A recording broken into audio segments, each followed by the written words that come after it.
If your car's check engine light is staying on, then stay tuned, because today I'm going to tell you what it means when your check engine light stays on. Now it doesn't matter exactly what the light says. Some will say check engine with a picture of the engine. Some will have a picture of the engine. And some will just say service engine soon. No matter what the exact wording, they all mean the same thing.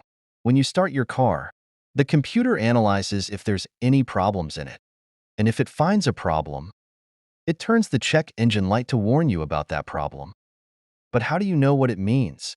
Well, to figure that out, you need a scan tool to plug into the car to see what the code is. But don't freak out about that, because you can get some pretty cheap code readers. This is a good one that costs about $130, but you can get them as cheap as $40. This is a plug that goes under the dash. This Toyota, if we look around, there it is, right under the dash. We'll just plug the code reader right in here. Then we just put in the ignition key and turn it to the on position. And then click on Read Codes. In this case, it says P0114. Intake air temperature circuit problem.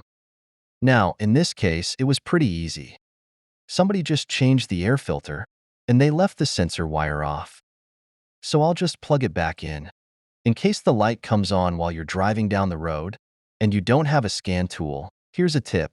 If the light just comes on and doesn't flash, generally you can keep driving the car and no damage will be done. That means that you have a pretty serious problem. You need to have it looked at right away. But if the light flashes on and off while you're driving, that's different. And of course, if you have problems figuring out what the trouble code number means, the computer in your car has found a problem. Ask me on the comments section, like the video and subscribe my YouTube channel.